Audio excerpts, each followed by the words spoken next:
Bueno, vamos a continuar con la clase que estaba pendiente y vamos ahora a platicar acerca del síndrome nefrítico.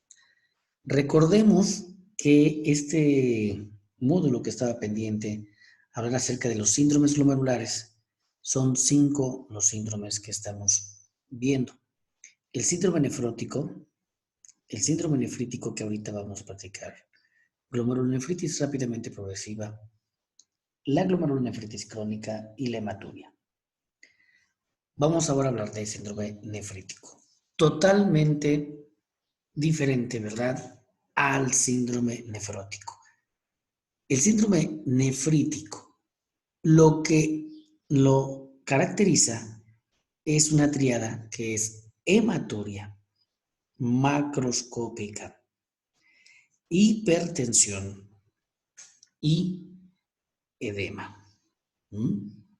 Otro de los puntos, el edema no es tan severo como puede comportarse como el síndrome nefrótico. El síndrome nefrótico es un edema muy importante, bastante, se caracteriza mucho porque el edema es severo. En cambio, en el nefrítico no llega a ser un edema tan severo. Hay deterioro de la función renal, otra característica también que hay que atribuirle al síndrome nefrítico. Y el daño que existe hacia el podocito y hacia el glomérulo directamente, vamos a verlo a continuación. Realmente, de los mecanismos etiopatiogénicos que existen del síndrome de los síndromes glomerulares, la mayoría, el componente es la formación de inmunocomplejos. Estos son circulantes o in situ. Es la mayor parte, lo que podría explicar la mayoría de los síndromes que estamos platicando en este momento. El nefrítico no se queda afuera, ¿verdad?, de esta explicación etiopatiogénica, comenzando con que la lesión glomerular se da principalmente por algunas cepas nefritogénicas, bacterias que tienen estos antígenos con mucha afinidad hacia la membrana basal glomerular, al epitelio también visceral. Por lo tanto, ahí se genera esta respuesta de anticuerpo, unión con el antígeno, formando complejos inmunes y la lesión directa hacia el glomérulo. De tal forma que vamos a tener una respuesta inflamatoria que se va a dar principalmente dentro del capilar. Quiero que entiendan muy bien esto. Dentro del capilar esta respuesta. Y existe una proliferación dentro del capilar, dando como resultado que disminuye el filtrado glomerular. Vamos a tener una proteinuria que no es una proteinuria en rango nefrótico, es una proteinuria en rango no nefrótico menor de 3.5 gramos. Va a existir oligoanuria. Hay elevación de los asuados y hay hematuria. Por lo tanto, la retención de agua, la retención de sal, nos va a condicionar que exista una hipertensión arterial, el edema, por toda la cascada inflamatoria y la respuesta que se lleva a cabo en esta gráfica que estamos explicando. Hablar del síndrome nefrítico, hay algunas causas que ya están identificadas y hay otras glomerulopatías que pueden presentarse como un síndrome nefrítico, como lo es una nefropatía por IgA y como es una glomerulonefritis membranoproliferativa.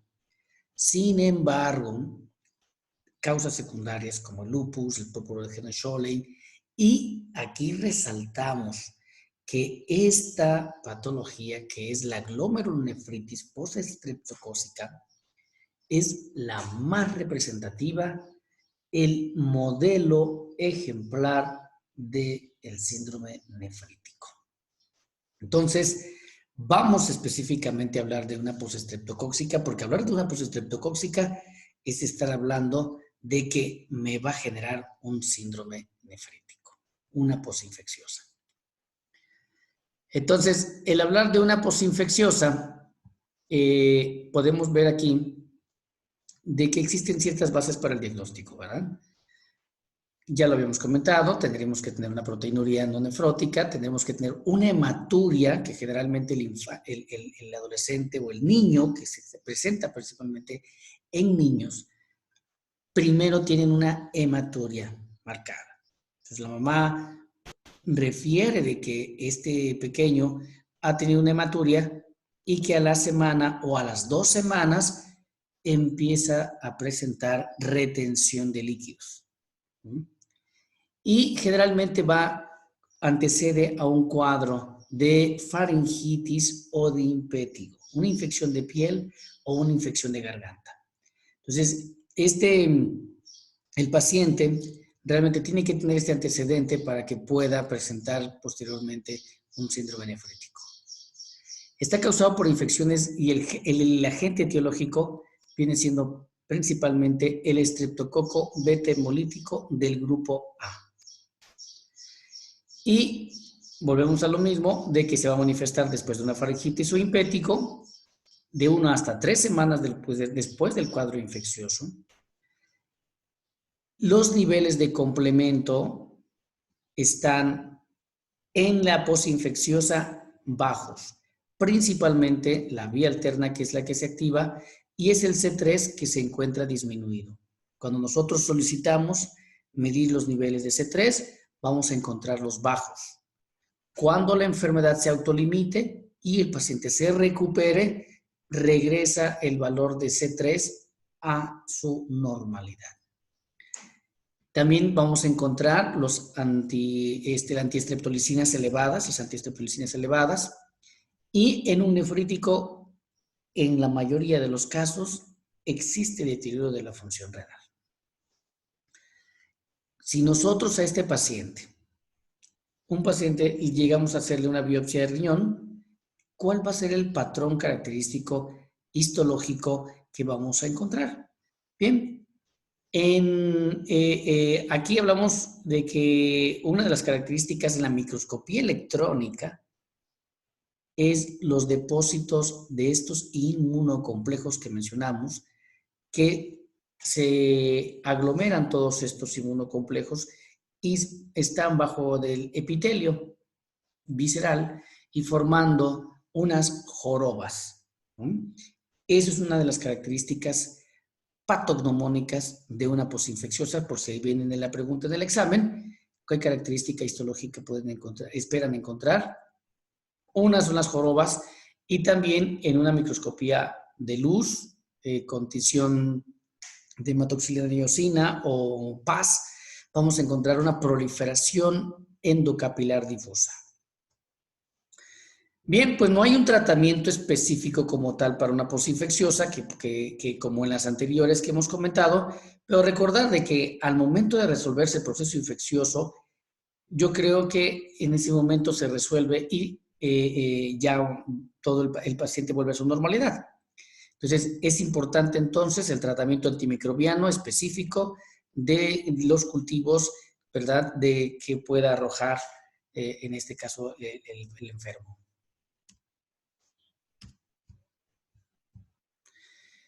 Aquí vemos nuevamente, vamos a ver de aquí en adelante en las pláticas de las biopsias, los tejidos, ¿verdad? Las biopsias renales. Recuerden ustedes en la primera clase de que vimos cómo es la forma de un glomérulo normal, de un glomérulo sano. Y acá podemos observar a este glomérulo que realmente vemos aquí que está su cápsula, ¿verdad? Ustedes pueden ver perfectamente, y ya no se ve con mucha claridad, ¿verdad?, la luz de los capilares. Y no se puede observar con toda claridad porque existe proliferación de que la reacción antígeno-anticuerpo que se da dentro del capilar, esta que puede darse aquí o puede darse aquí bajo el epitelio. Entonces, lo que sucede es que el glomérulo pierde esa morfología y oblitera todos los los lúmenes de los capilares. Al obliterar todos los lúmenes capilares, es por eso que presenta el paciente hipertensión arterial, importante. Y va a generar una hematuria también bastante significativa. Entonces, hablar de una proliferación endocapilar difusa es estar hablando de una glomerulonefritis postinfecciosa. Nuevamente, vemos aquí de un glomérulo normal y vean ustedes que observen muy bien cómo existe bien delimitado la membrana basal glomerular de este endotelio, nuevamente acá, y que se ve perfectamente bien la luz del capilar y vemos células endoteliales allí cerquita y una que otra célula mesangial. Si comparamos con la imagen que está esta biopsia, entonces vemos que no existe absolutamente nada de eso. Hay una proliferación de células mesangiales, que son las de color moradito, pero vean ustedes que no hay ningún capilar abierto. Y esto habla de que toda la obliteración de los capilares es porque existe ya en su interior macrófagos, neutrófilos y los inmunocomplejos que obliteraron totalmente al glomérulo y que realmente este glomérulo va a mejorar y puede regresar a su patrón normal, a sus características normal, cuando se erradique el proceso infeccioso a través de un tratamiento antimicrobiano de amplio espectro. Si se llega a realizar todos los métodos del patólogo renal y llega y termina en una microscopía electrónica, como vemos nosotros aquí, vamos a ver que en esta microscopía electrónica vemos acá la membrana basal glomerular y acá vemos la presencia de que entre los pedicelos del podocito se encuentran los inmunocomplejos, todos aglomerados y formando una jiba. Y aquí tenemos una tinción de metanemina de plata y que podemos ver también ahí la presencia de jibas. Aquí vemos esta representación esquemática de una glomerulonefritis postestreptocóxica y vemos nuevamente aquí también lo que es la jiba, ¿no? O la HOMS. Entonces, pregunta de examen que obligatorio que todo alumno debe responder, que es característico en una postinfecciosa. Entonces, desde una biopsia con un PAS, con un ácido periódico de Schiff, podemos observar hipercelularidad endocapilar. Microscopía electrónica, ¿qué es lo que vamos a observar? La presencia de JOROBAS o HOMS. Y si nosotros realizamos también una inmunofluorescencia a este glomérulo y generamos anticuerpos IgG, IgM, vamos a observar de que existe un patrón granular, ¿no? O estrellado, también se puede llamar, de todo el glomérulo que se observa en una glomerulonefritis postinfecciosa. Bien, ahora, podemos tener síndrome nefrótico y síndrome nefrítico. Podemos tener patologías, hay pacientes que pueden no tener y no encajar exactamente en un nefrótico puro y tampoco encajar en un nefrítico puro. Y pueden tener características de ambos síndromes glomerulares. Hay muchas glomerulopatías, como aquí en esta tabla lo podemos observar, de que una glomerulopatía o una nefropatía de cambios mínimos, la característica o el fenotipo principal es que dé un nefrótico. Muy rara vez o nunca va a dar un nefrítico o una enfermedad de cambios mínimos. Una membranosa, el fenotipo de una nefropatía membranosa va a dar nefrótico. Raras ocasiones puede tener también nefrítico o mixto, comportarse como un nefrótico y un nefrítico. Una glomerulosclerosis focal segmentaria puede tener nefrótico, nefrítico, una fibrilar inmunotactoide, nefrótico, nefrítico, mesangioproliferativa o también llamada una membrano proliferativa, comportan fenotipos nefróticos y fenotipos nefríticos. Y vemos aquí que las glomerulonefritis crescénticas o también llamadas de semilunas, que son, vamos a verlo más adelante, que son glomerulonefritis rápidamente progresivas, muy rara vez van a dar un fenotipo nefrótico, pero casi el 90% un fenotipo nefrítico. Entonces, nuestros pacientes, para poder identificar bien en qué patología, en qué glomerulopatía va a terminar, es la biopsia renal. Sigue siendo la biopsia renal el único estudio que con mucha validez para identificar el tipo de glomerulopatía. Sin embargo, por características clínicas, podemos decir si es nefrótico o si es nefrítico.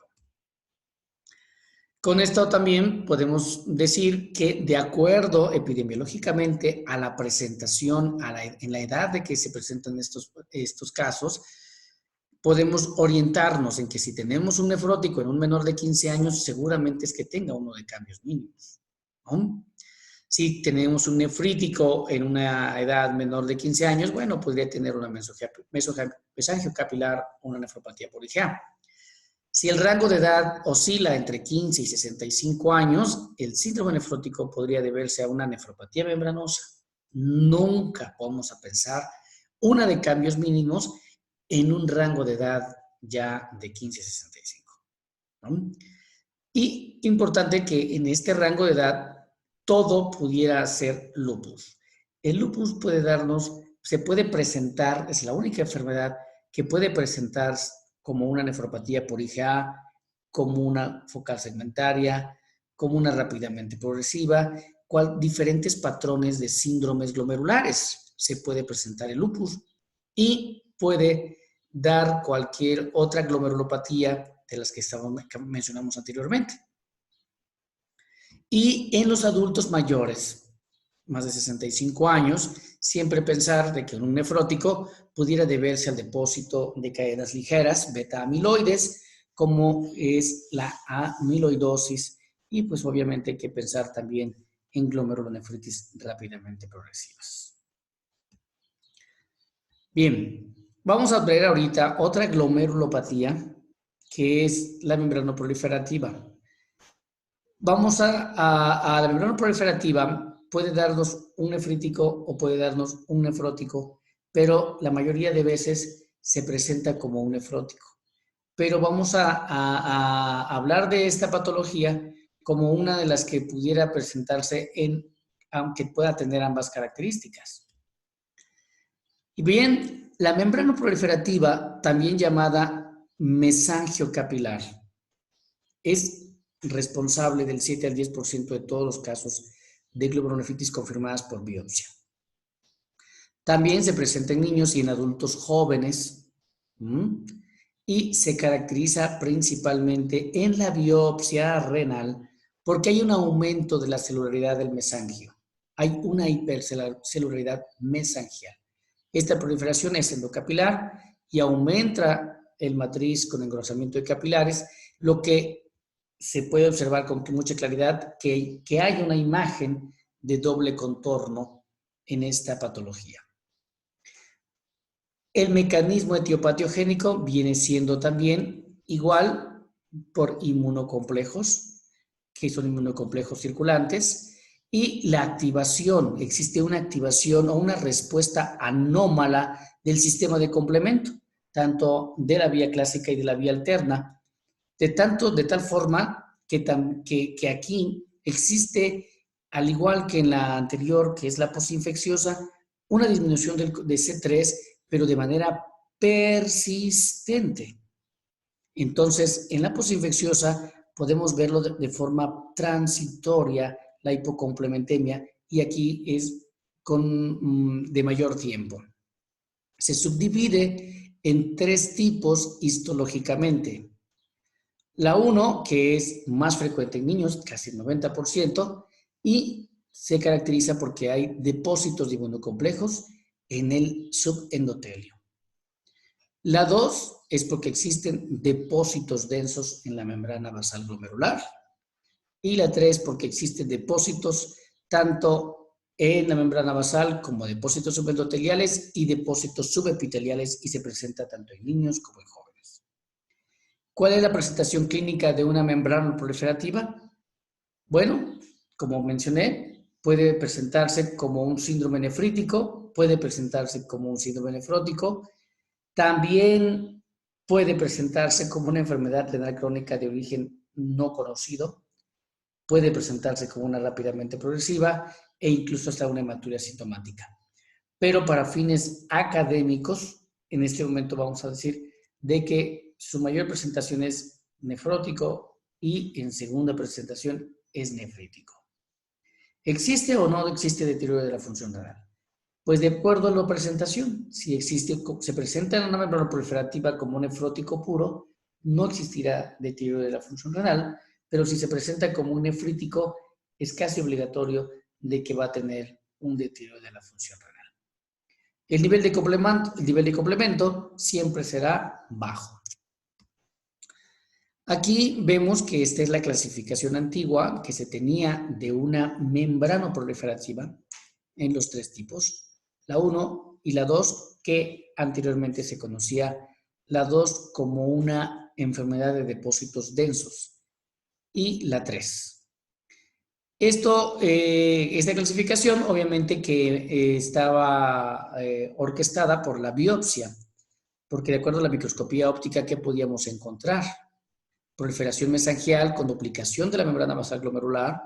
Si esa es la tipo 2, encontrábamos pues un patrón también igual con proliferación mesangial, pero lo que existía de manera característica es en la microscopía electrónica, porque en la microscopía electrónica habían depósitos de inmunocomplejos electrodensos en toda la pared, en el interior de la membrana basal glomerular.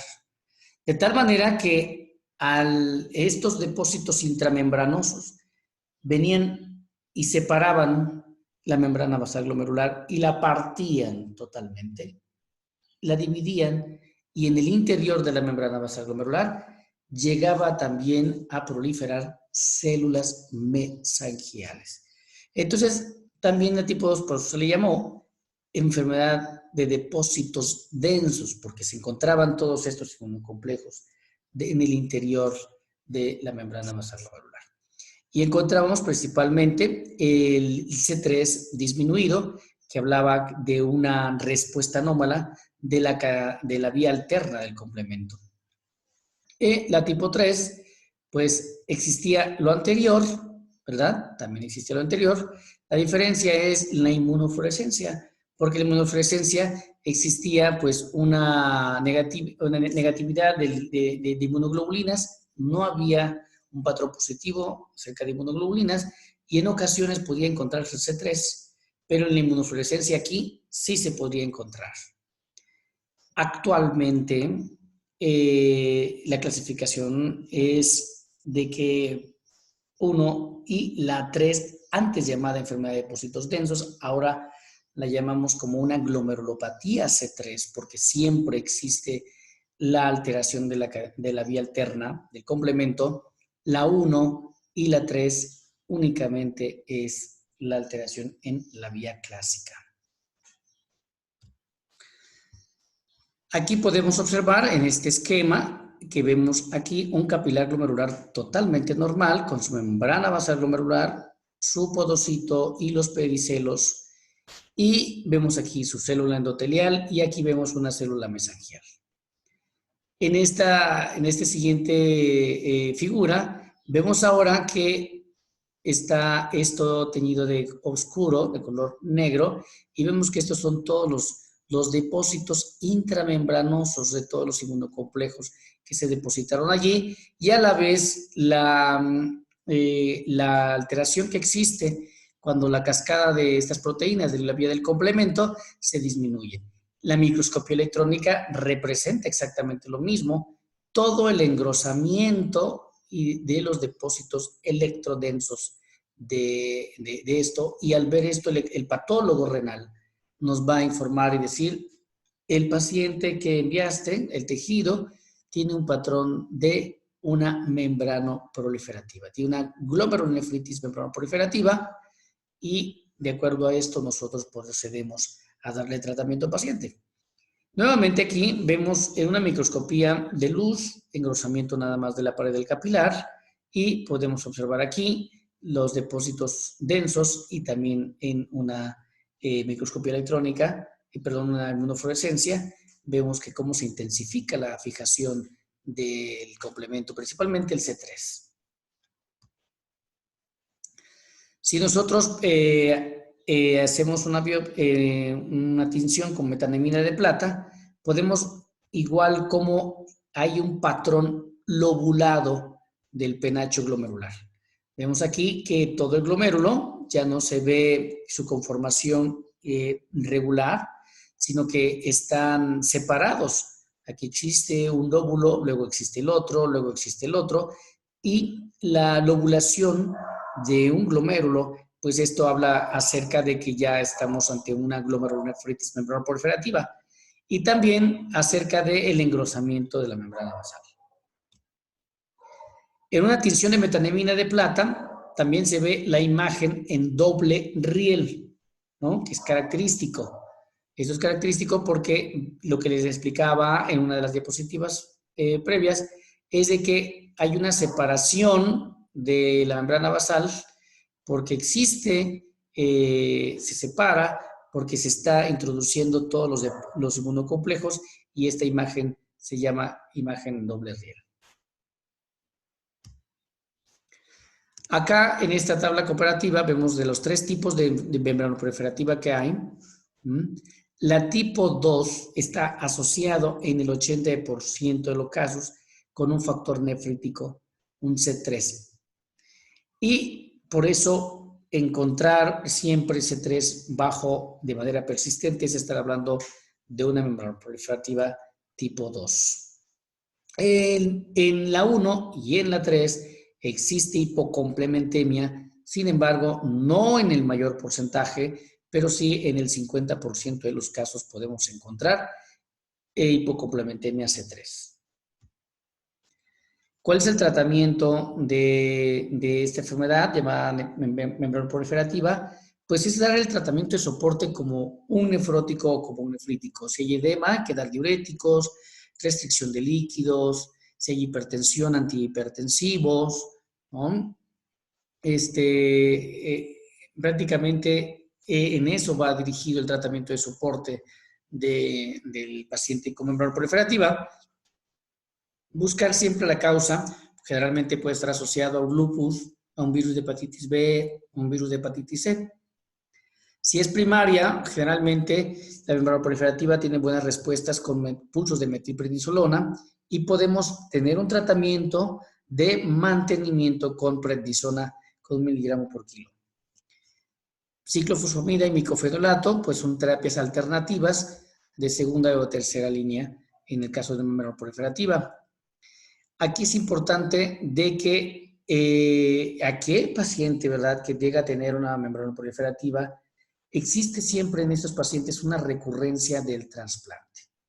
Depende qué tipo de membranoproliferativa tenga para que podamos hacer un pronóstico acerca de la recurrencia. Si tiene una tipo 1 o una tipo 3, la recurrencia después de que el paciente es trasplantado puede llegar a de 30 al 40% de todos los casos.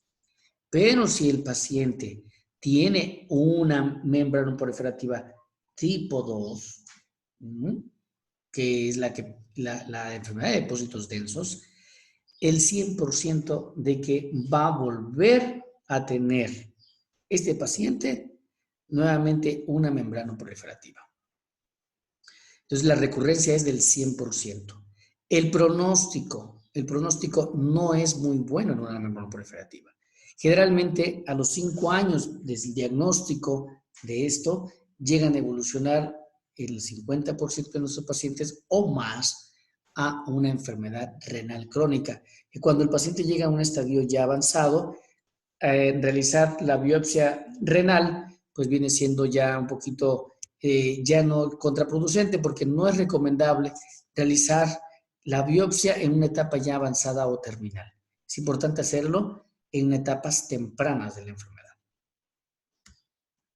Bien, ahora vamos a tratar el otro síndrome glomerular. Ya vimos nefrótico, nefrítico. Vimos de que la membrana proliferativa puede tener un componente mixto, tanto nefrótico o nefrítico, pero estudiamos ya la patología como tal, la glomerulopatía membranoproliferativa. Y ahora vamos a ver qué patologías, qué enfermedades glomerulares están dentro de este síndrome llamada glomerulonefritis rápidamente progresiva.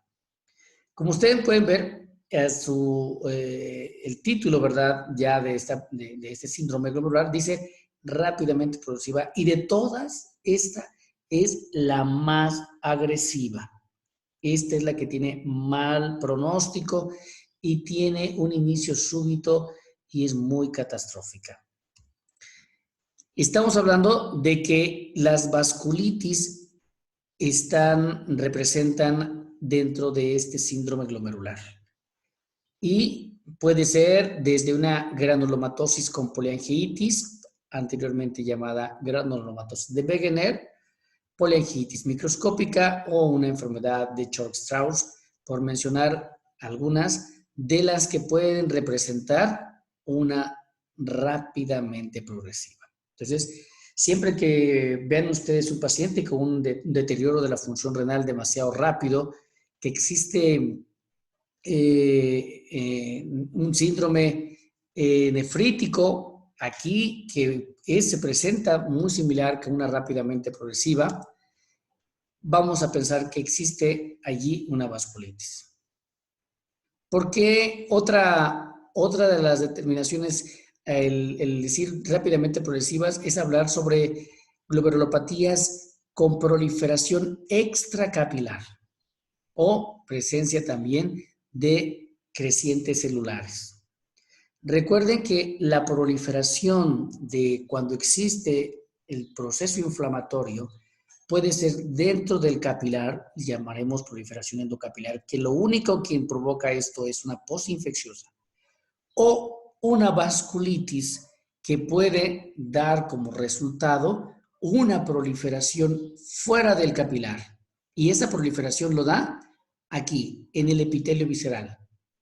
Y se da una forma de tal manera que cuando nosotros lo vemos en la biopsia, vamos a observar una manera de semiluna, como una media luna, porque prolifera el epitelio visceral, aparte de que ahí se introducen todas las células inflamatorias, todo el proceso de interleucinas, macrófagos, eosinófilos, neutrófilos, inmunocomplejos, de tal manera que aquí se hace un licuado de células y viene formando una semiluna.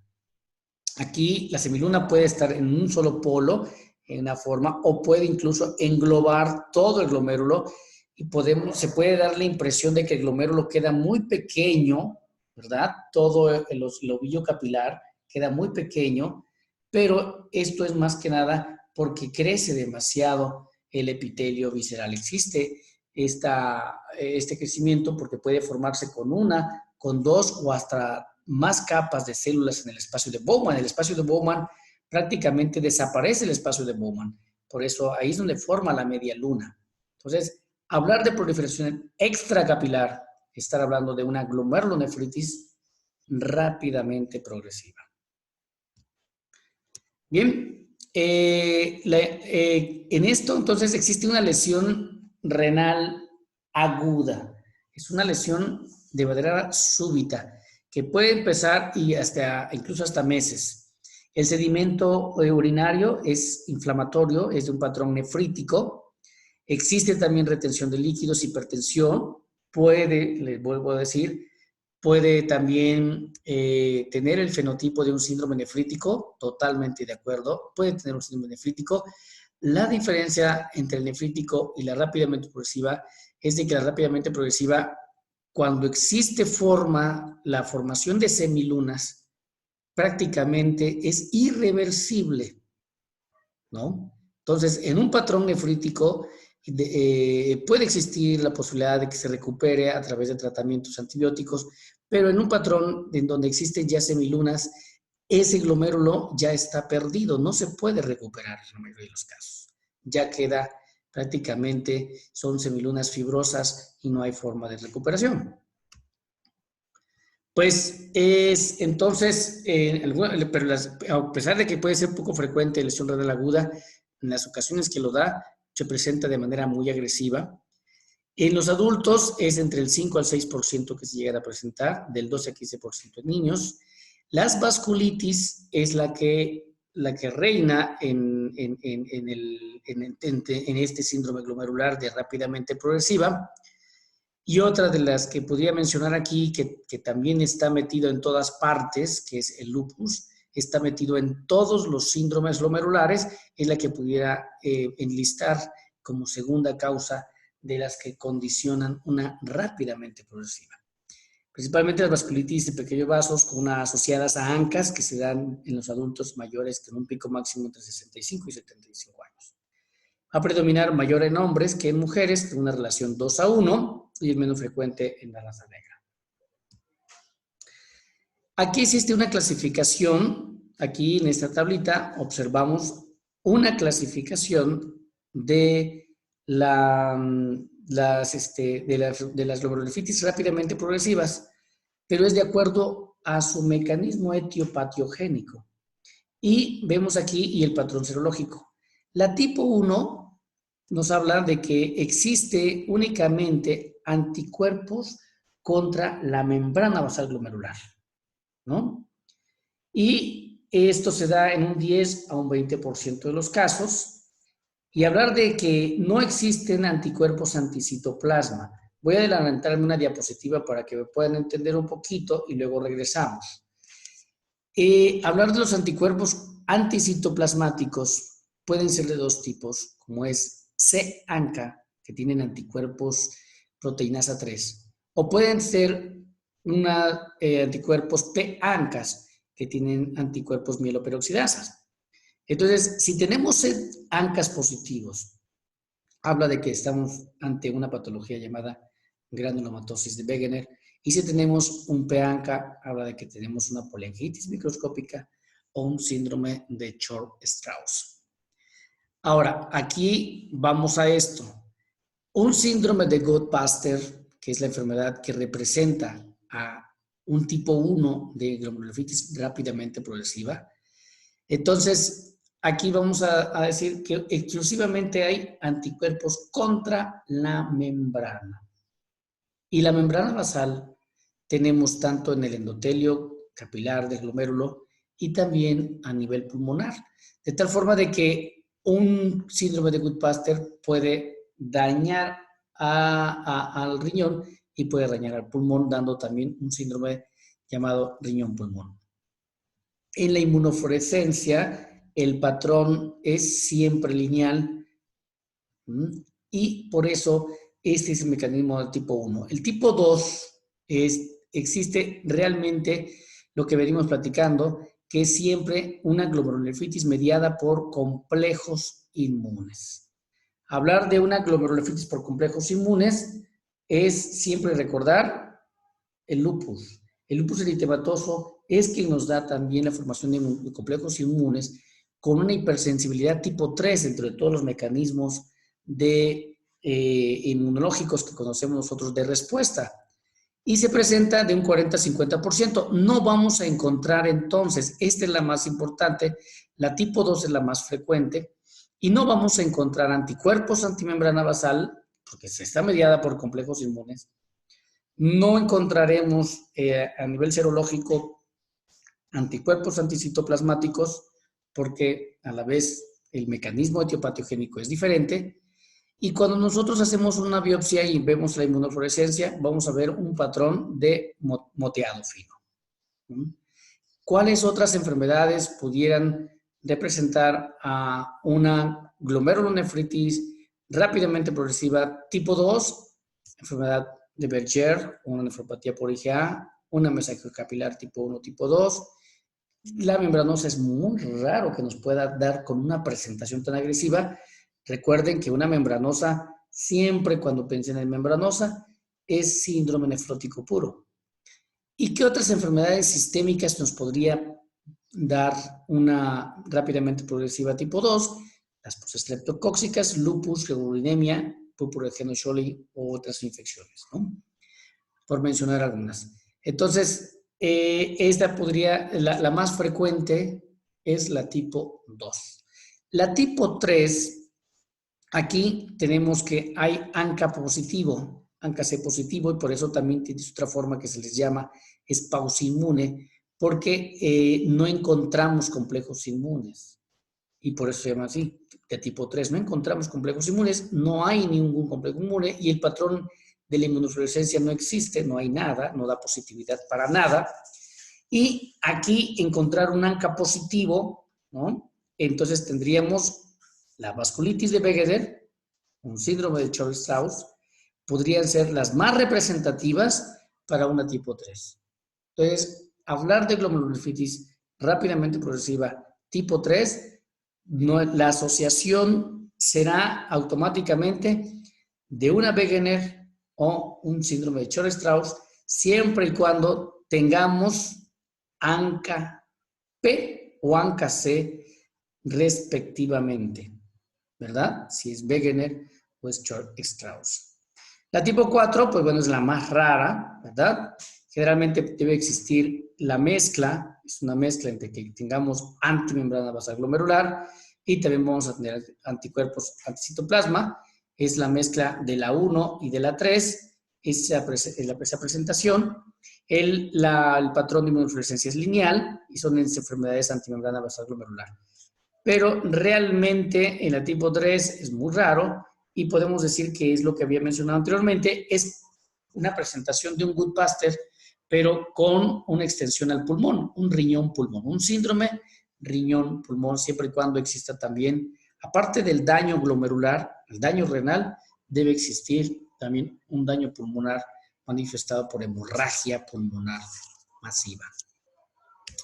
Y aquí vemos nosotros nuevamente que los mediados de complejos inmunes, de todos los que estamos aquí de esta lista, pues vamos a decir que es la nefritis lúpica, la más representativa. Los anticuerpos antimembrana basal glomerular, pues podría ser aquí realmente el síndrome de Goodbuster. Y en la pausa inmune, siempre y cuando pueda existir síndrome de riñón, perdón, esa es la tipo 4, pero en esta que es la pausa inmune, que es la tipo 3, podemos tener entonces una de Church-Strauss y una de Wegener, porque siempre es la positividad para ANCAs. Y los anticuerpos anticitoplasmáticos tenemos, recuerden siempre, si es un C ANCA positivo, pensar en Wegener, y un P ANCA positivo, pensar en un síndrome de Church-Strauss. Vemos aquí una biopsia renal de tal forma en donde observamos nosotros una semiluna, ¿no? En la punta de este glomérulo, que en esta tinción, ¿no? Podemos ver de tricrómico de Masson y vemos de que el glomérulo pues está realmente normal, pero en la punta vemos ya una necrosis, ¿verdad? Y aparte la proliferación del epitelio visceral, formando entonces aquí una semiluna que es una vasculitis asociada a ANCAS. Podría tratarse de un paciente que tenga Wegener, pero recuerden que el patólogo lo único que nos va a decir es de que existe este patrón histológico y el nefrólogo tiene que hacer la correlación histológica y clínica para poder entonces llegar a un diagnóstico confirmatorio. La presentación de una glomerulonefritis rápidamente progresiva puede ser pues, múltiple, puede dar desde febrículas, astenias, pérdida de peso, sobrecarga de volumen, puede ser, recuerden, de muchos tipos, pacientes que también pueden tener hemoptisis, rinitis, otitis, presencias de granulomas necrotizantes, ¿verdad? Úlceras corneales, conjuntivitis y lo más importante es la presentación renal que es muy, muy aguda, puede ser una lesión renal aguda o un síndrome nefrítico. Hablar de una glomerulonefritis antimembrana basal glomerular, es el valor de anticuerpos circulantes contra la membrana basal y depósitos lineales. Los anticuerpos siempre van dirigidos contra el dominio NS1 de la cadena alfa del colágeno tipo 4, que la cual es lo que conforma la membrana basal glomerular. Esta vasculitis de Goodpasters, esta llamada, pues va a tener dos picos. Una va a ser de los 20 a los 30 años y otra de los 60 hasta los 70 años. Debe existir siempre pues, una susceptibilidad genética asociada al HLA-DR2 para presentar esta enfermedad tan agresiva. En la inmunofluorescencia existe un depósito lineal de IgG y el 30% tienen ANCA positivo, mieloperoxidasa, o sea que tendría que tener un PANCA, y el 97% tienen semilunas y el 85% tienen más del 50%, van a tener muchos pacientes muchas semilunas. El tratamiento en este caso de un Goodpaster, una enfermedad antimembrana basal glomerular, generalmente es la plasmaféresis. Es para poder, sería el tratamiento que más evidencia tiene en este tipo de pacientes. No podría tener tanta eficacia los esteroides y la ciclofosfamida. Rápidamente, al detectar un paciente con esta patología, tenemos que llevarlo a la plasmaféresis. La sobrevida del 80%, 85% y una sobrevida renal de un 60%, pero en general, pues el pronóstico no es muy bueno. Entonces aquí hablamos de que cuando existe, ¿verdad?, un ataque tanto al riñón y al pulmón, como un síndrome del riñón-pulmón, vean cómo aquí el glomérulo queda totalmente pues colapsado, ¿no? Porque existe toda esta proliferación extraclapilar, una semiluna totalmente que engloba a todo el glomérulo, y que aquí en la inmunofluorescencia observamos también que hay un patrón lineal, que hay demasiados anticuerpos dirigidos directamente contra la membrana basal glomerular, que el paciente tiene una hemorragia pulmonar por un lado y que tiene también una presentación de una rápidamente progresiva por el lado nefrológico. Pacientes que son atendidos únicamente en terapia intensiva, son pacientes muy graves que no pueden atenderse en un área hospitalaria de un piso, ¿verdad?, de la medicina interna, tienen que estar siempre en terapia intensiva para poder rescatarlos.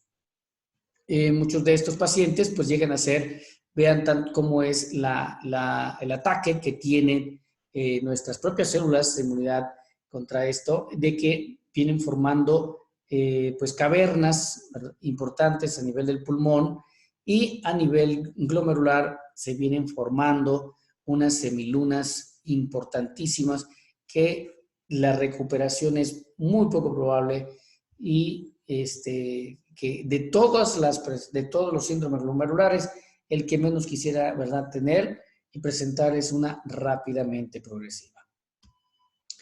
Pues bueno, el tratamiento, como habíamos dicho, en cuestión de la tipo 1 es ciclofosfamida, si tiene que dar al paciente ciclofosfamida. Previo a esto de la ciclofosfamida, pues dar también esteroides. Y realmente en nuestros pacientes, pues tiene que determinar en plasmaféresis, ¿no? Es un mecanismo en el cual también, como la hemodiálisis, que tenemos que conectarnos a una máquina y remover todo el plasma, eliminar todos los anticuerpos posibles y nuevamente regresar el volumen sanguíneo sin estos anticuerpos para que pueda tener una mejoría en nuestro paciente. En la tipo 1 y en la tipo 3, eso también podría ser la plasmaféresis, la opción terapéutica. Y otra de las alternativas es usar también rituximab en este tipo de pacientes.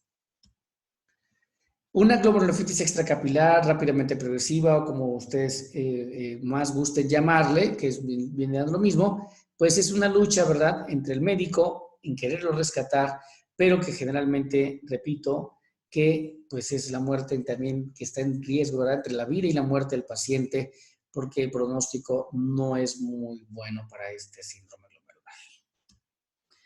Bien, entonces aquí hemos llegado hasta la segunda clase y vamos a continuar ya para la siguiente. Vamos a hablar acerca de la glomerulonephritis crónica y de la hematuria.